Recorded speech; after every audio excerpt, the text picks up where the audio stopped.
Hello everybody and welcome again to another chapter of Ask the Inventor, where you can ask any questions you want about the product, the company, where we came from, how we started, anything at all that you want to put in place.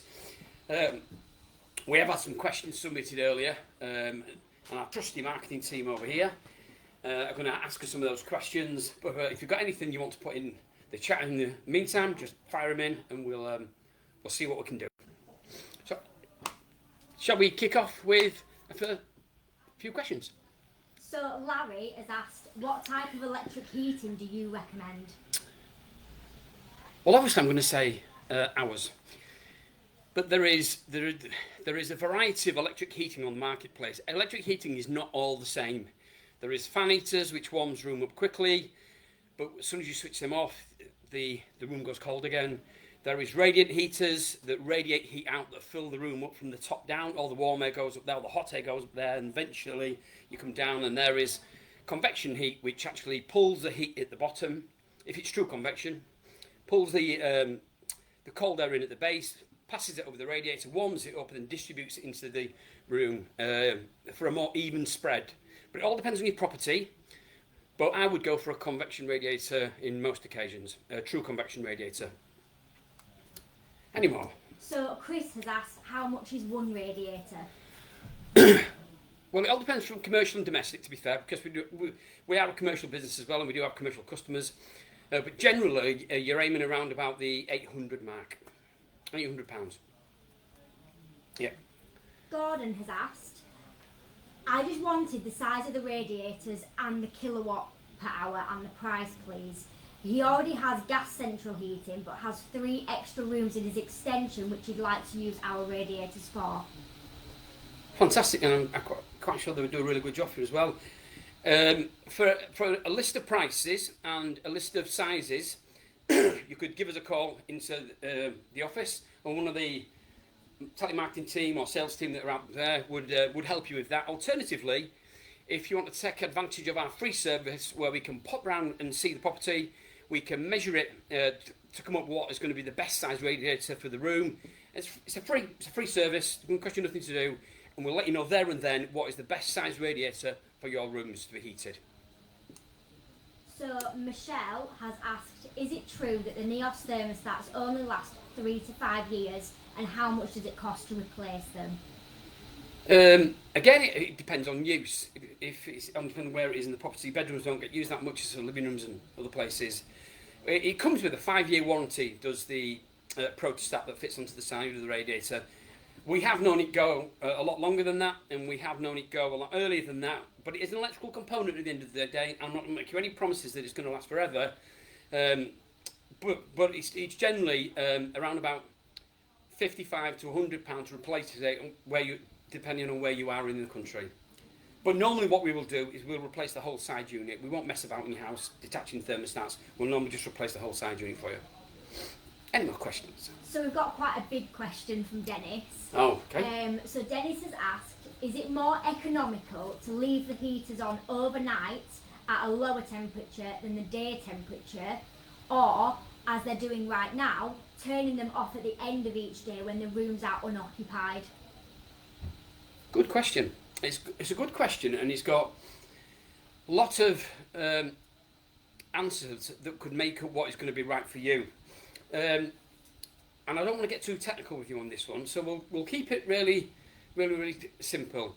If you've got a newish property, passive property, or a new property that doesn't lose a lot of heat, it's quite acceptable to keep like a medium type temperature throughout the days and throughout the nights, because what you won't do is you won't lose a lot of heat. So any heat that you generate will generally stay within the building. However, if you've got a property which is a little bit more leaky, an older property, if you keep the heating on all day or on all night, you are effectively leaking heat all day and all night, as opposed to when you want to heat it for those morning periods or those evening periods where you're going to be actually in the rooms and going to be requiring heat.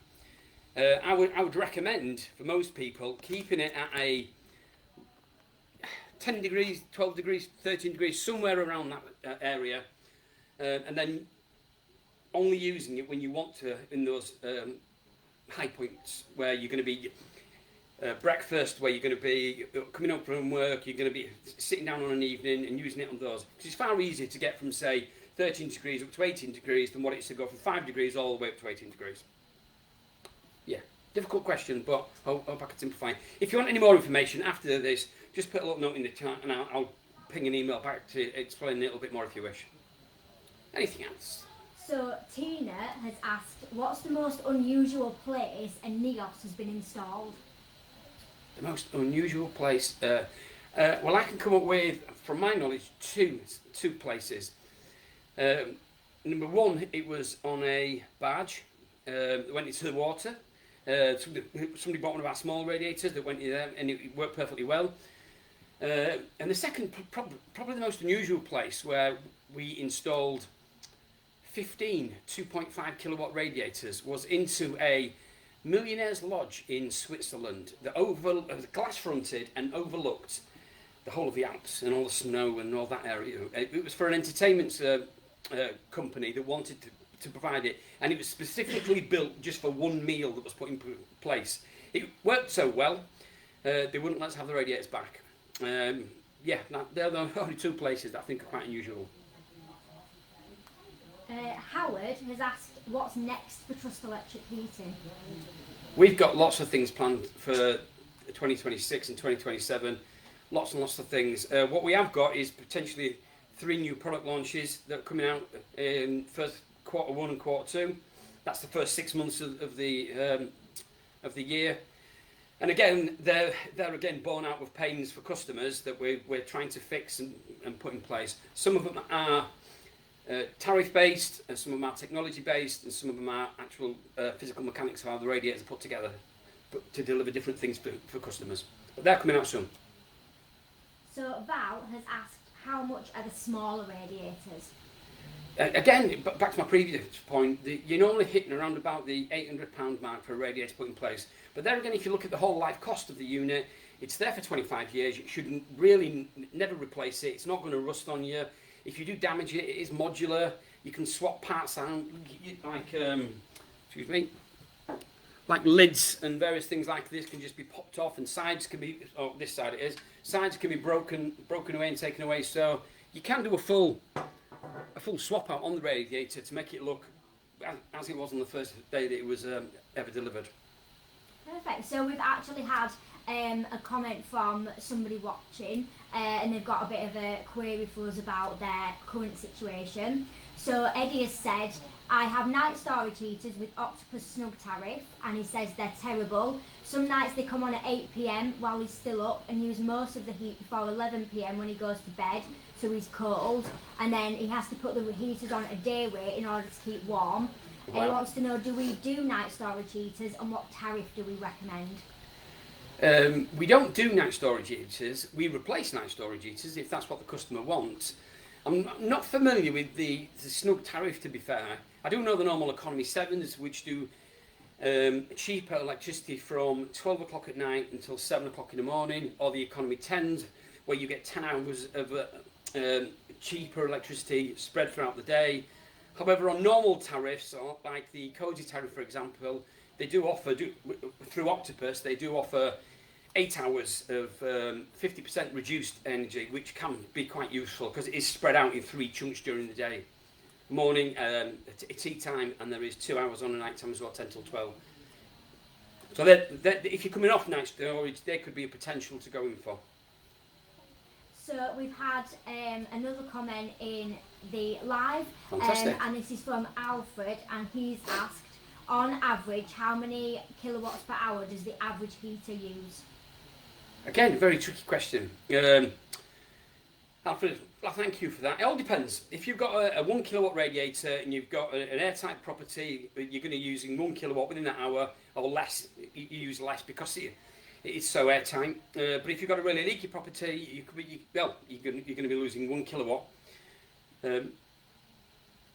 per hour as it runs through. But when you get into your second hour and your third hour, we've got a core which retains heat. So although we will stop using electricity, we will discharge that heat from the core into the room thus reducing the amount of electricity that they're going to be using.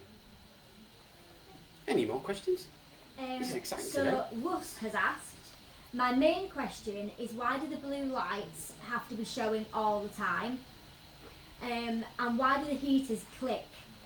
This is sometimes causing disturbed sleep. The first one, why the blue lights show all the time, when we initially built the thermostats, we put that in just as an indicator to the customer that the radiator is on and it's working fine, and no, there's not a problem. Since then, on our last session that we did here, we had a couple of those questions as well. So, what we've done from customer demand is we've now stocked that service that's put in place for the blue lights. So what will happen now is you'll set your temperature.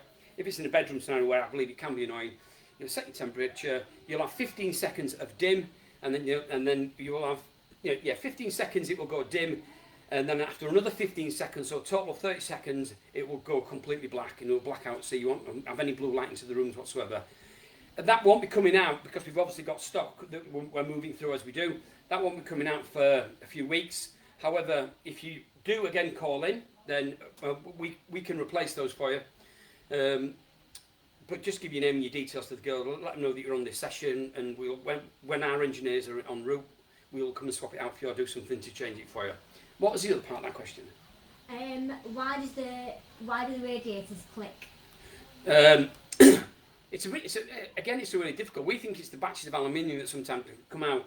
All aluminium radiators, if you check through the web, are prone as they warm up to have a little like clanking or clinking sound. It normally over time will stop and dissipate.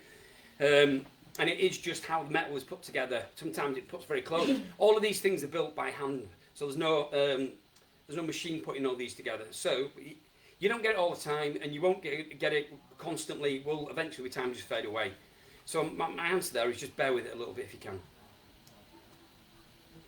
Jacob has asked, what problem were you trying to solve when you created the Neos?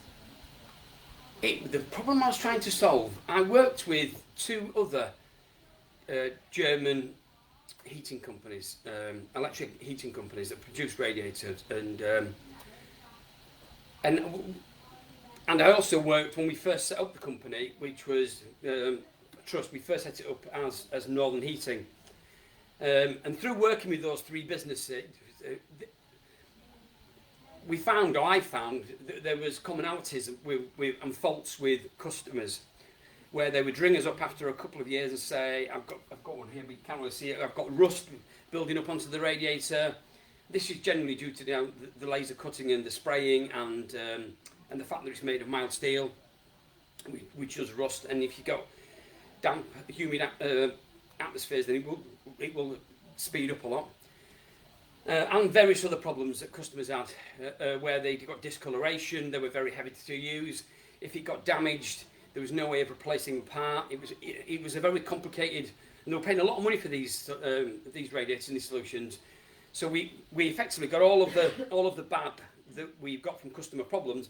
We put it into a mixing pot, as it were, and we tried engineering out all of the bad that was there, just to leave us with what was good. So hence we came up with a radiator with a long guarantee. It's modular, it's aluminium, it's got 1,625 different colours you can choose from.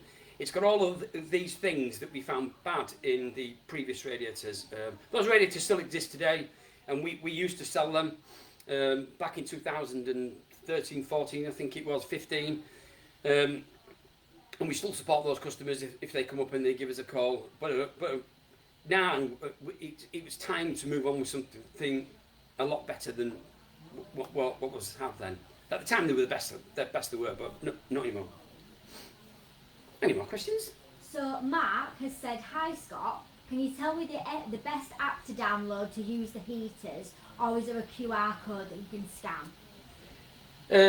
On our standard radiator, they come with a thermostat built in, which is called a protostat. We designed that as well. It's very easy to use, very simple. Unfortunately, it doesn't work with apps, unless it's a university one. But standard doesn't work with apps. However, our preferred choice for wireless or Wi-Fi control with an app-based system is the Salas system. Works incredibly well, very simple to use, very accurate. It's sleek. In fact, if you wait there, I'll just show you one.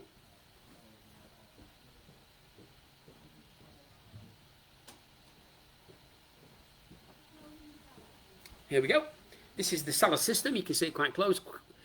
Big, easy display, incredibly slim.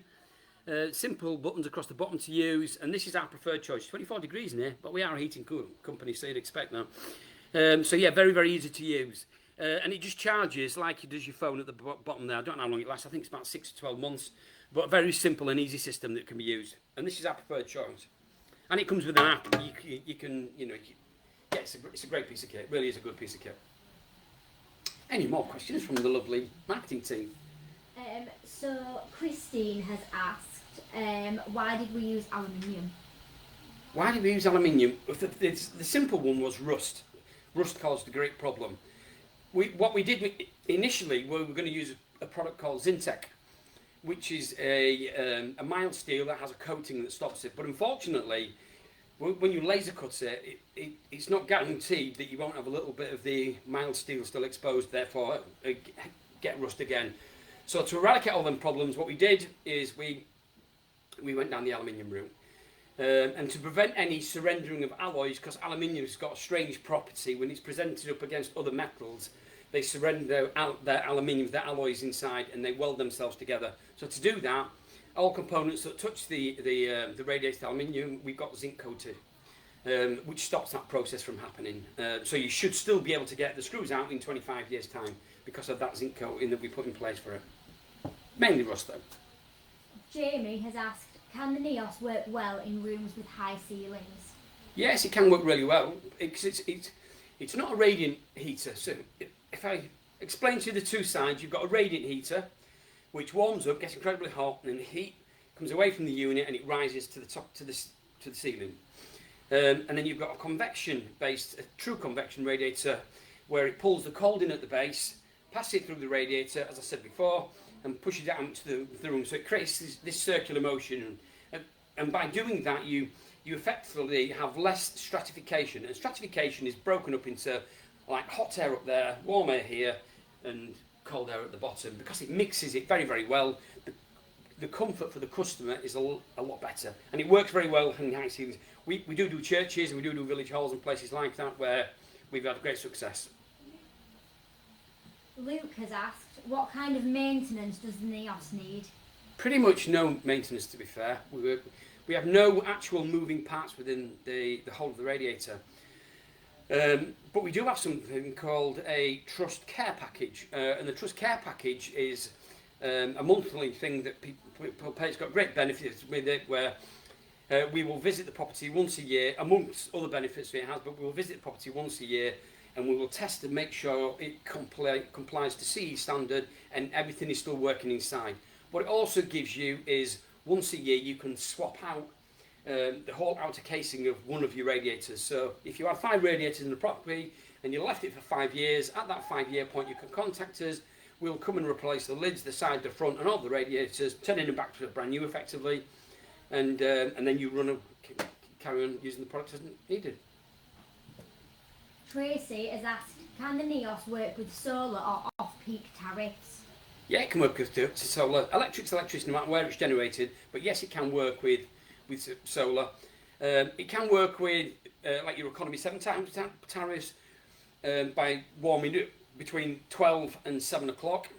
However, it won't do what night storage heaters do. It won't have that prolonged heat release. I don't know, depending on which product you use, it will differ with the amount of heat that gets released. But we can go on then, and then you'll just go back onto the normal tariff during the day and just run it as a normal radiator. Terry has asked a very important question. All right, what is your favourite tea or coffee? Right, when I'm at work it's coffee, when I'm at home it's tea. I don't know why that is, but generally I don't drink much coffee at work. I drink soup. Particularly, what is it? I can't remember what it is now. It's just a dark coloured soup.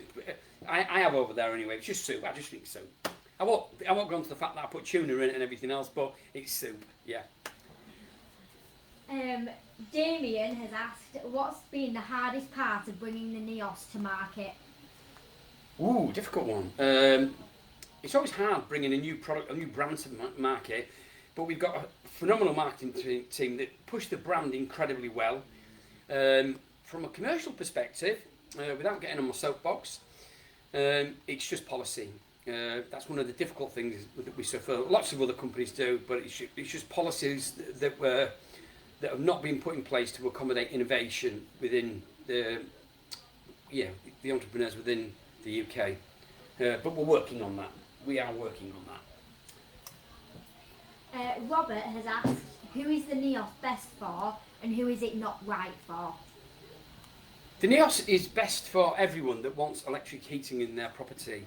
But if you are going to take on board electric heating in your property, you've got to use it in a smart way. You can't do what gas does, where you turn out the whole house on to keep warm and turn the whole house off, because it's not a smart way to do it. We're a zone control system. So what we do is you only heat the rooms that you want to be in at the time of use, and it's not a whole house warm everywhere we're up in rooms that are not unoccupied. So it's about using it smart. It's not about using it in the old ways, as I would say. Melanie has asked, is the system easy to use if you're not very techy? Very, very easy to use. When we designed the protostat, in fact, I'll show you this. This is a demo unit that we have. But when we designed the thermostat, you can see it's got 5 simple buttons. It's got an on-off in the middle. It's got I want to be warmer, I want to be colder, so that's up or down and a tick, and it's got a nice clear blue screen when it goes in place. And it's got a functionality button over here, so it's very, very easy to use. You can use it by literally just turning it on, pushing the button pushing the button there to go up to be warm. Press the tick, and it will go to whatever temperature you set it to. It will hold that temperature in the room. When you want to be colder, just turn it down again. So it's a very simple system. We designed it to be honest for the elderly market, and it's soon got taken on through everybody that uses it. Lots of people like to use it. They don't want to be using things through the phone as much. It's a simple piece of kit, really simple piece of kit. It does everything you want it to do, and it comes, like I say, with a 5-year guarantee. Andrea has asked, is the Neos suitable for older or hard to heat properties? Yeah, the problem with hard to heat properties, if they are very leaky, no matter what you put in there, you're going to be leaking heat. That's just the fact. The fact that we destratify rooms very quickly and mix the air very quickly, as has been tested independently, I may say, you will get to comfort temperatures quickly, but you won't avoid the fact that you're going to lose heat. So my advice is, if you have got older properties, seal them up as much as you can. You're going to save and get your money back from that by when you put your heating in place, because you won't be losing all that heat. But yeah, as I said, we've done churches, we've done village halls, we've done large areas. So yeah, it's suitable for everybody. Great. So we've got time for one more question, but we've had a couple of comments as well. So Alicia has said this has been extremely informative. Fantastic. And Kelly has said it sounds much easier to control than her heating system. Yeah, it is. It's a very simple system to control. We designed it, like I said, for that reason, to make it simple. We didn't want to overcomplicate things. There is enough complicated thermostats on the marketplace without us creating something that adds to that problem. But yeah, I said, get one of the engineers to come around if you're interested. It's a free service. We can come round. It's not pushing in any way, shape or form. And if you ever feel that ever gets that way, please come back to me and let me know, and I can sort that out. But it's a very informative session that you can sit with and find out exactly if you wanted to go down that electric route, what you had to do, what the cost would be, and what would be the implications to your property. And you can select thermostats and do what you wish. And everything's scalable. If you do go down the simple thermostat that we've gone there, in a year's time, if you want to go down a Wi-Fi product, you can just upgrade it by removing the side. You don't have to replace the radiator. And we've got comports built into our thermostat, so any new technology that comes around the corner, we're adamant that you will not have to replace the whole unit. You just replace the side of the unit, and we upgrade that technology, and off you go again. Again, all for the customer, bearing them in mind that we don't need to spend any more money than you do when you buy the radiator. And the one last question is from Tim, and he's asked, what's the most popular colour that we do? Purely by default, the most popular colour that we do is white, and it's a high gloss white. It's really nice. It doesn't discolour over time. It's powder coated. We have a company over near Huddersfield that does all this powder coating for us, called Salamander, and they're absolutely fantastic. I'll just get a plug in for those.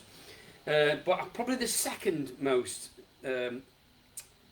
popular colour is anthracite, 7691 I think, or 7619, something like that. But yeah, anthracite is probably the next one. But we do every colour. We do blues, blacks, antique copper. We do everything, every colour you can imagine. But white is the most popular by default, I suppose, because every radio is only white. That's all we've got time for, Scott. Is that us? Yes. Is that us with time done? Yes. Okay. Well, thank you very much, everybody. We'll be tuning in about 2 weeks' time. We're going to be doing some other work. I'm going to get our CEO, Fiona, to come on one of these, and we're going to talk through the product in a little bit more detail, so you can understand with time what each component does and how it all works. So we've got a little Q&A session going with her soon, and that'll be coming every week. But we'll inform you as that happens. But if you've got any more questions, please fire them in, and we'll do everything we can to address them. If you've got any issues, fire them in. We'll do everything we can to address them for you, and hopefully we'll see you again in a couple of weeks.